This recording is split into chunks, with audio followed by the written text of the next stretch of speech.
Hey guys, welcome back to Figure Unboxing. If you're finding me for the first time, don't forget to like the video and subscribe to the channel so you won't miss the future content. And in this video, we're going to take a look at the S.H.Figuarts Gouki or Akuma from Street Fighter. And I'm really glad that they went for this design. Not that I don't like the Street Fighter 5 design, but I much prefer this classic look. But anyways, here's the left of the box, here's the right of the box, and here's the back of the box. And let's not waste any more time and bust this thing open and see what we got. And here we have the figure still in the inner packaging, and he does come with a fair amount of accessories and a really cool backdrop. Consider that it's a regular release and is relatively cheap. I do think this is acceptable. But anyways, let's check out the figure itself. Alright, so here we have the figure itself, and there are two things I noticed right away. First being that he is a little bit bigger than I expected, which is really good because he is supposed to be bigger than Ryu and Ken.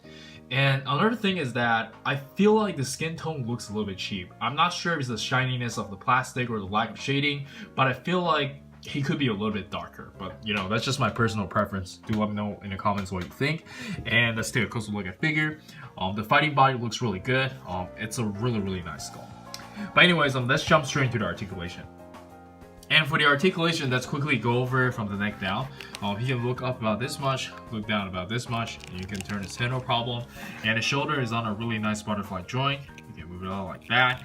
And raise his arm up about this much. You do have shoulder swivel, some bicep swivel with the forearm. You can curl about this much, and you do have the ball wrist. And for the ab crunch, you can bend forward about this much, bend backwards about this much, which is quite a lot. You have some side-to-side movement, and of course the gi is on a softer material. And for the leg, you can kick up about this high, bend about this much. You do have a swivel through the thigh, side-to-side pivot, toe hinge, and yeah, that's it for the articulation.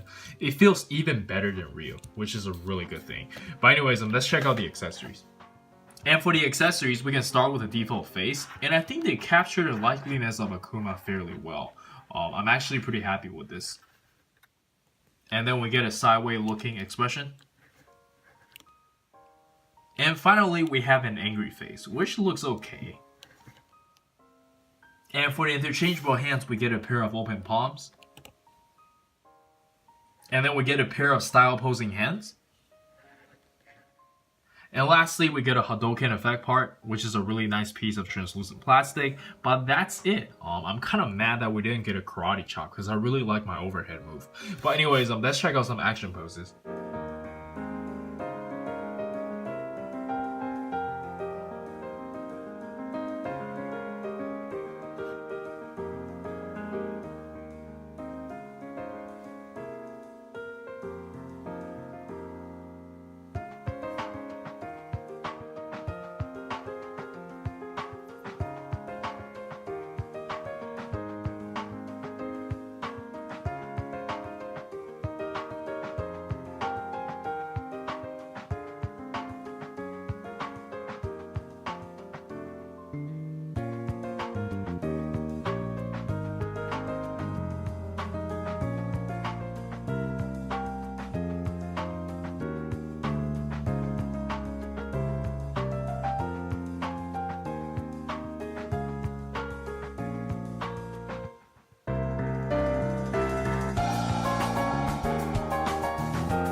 Anyways, that was just some quick posing, and I hope you guys enjoy them.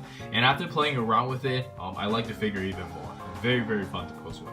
But anyways, let's jump straight into the size comparison. And for the size comparison, let us start with some Street Fighter's S.H.Figuarts. And as you guys can see, Akuma is a little bit bigger than everyone else. Might be a little bit too big, I'm not sure. I gotta double check. But I think Akuma is supposed to be as big as Gouki. But yeah, do let me know in the comments if you know though.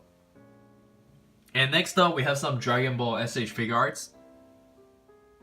And then we have some S.H.Figuarts Naruto figures. Some American IP S.H.Figuarts. Amazing Yamaguchi, Magneto, and Wolverine. And then we have some Mesco 112 collective figures. And as you guys can see, Akuma is actually as tall as Punisher. And lastly, we have some Figma figures. And let's jump straight into the final thoughts. Alright, so for the final thoughts, if you're a big fan of Akuma or just Street Fighters in general, this figure is pretty much a must-have. The only issue I have with the figure, like I talked about earlier, is the skin tone, but that's more of a personal preference. But yeah, I think that's it from me. Do let me know in the comments on what you think. And this is Eric. Don't forget to like and subscribe, follow me on Facebook and Instagram, and I'll see you guys next time. Peace!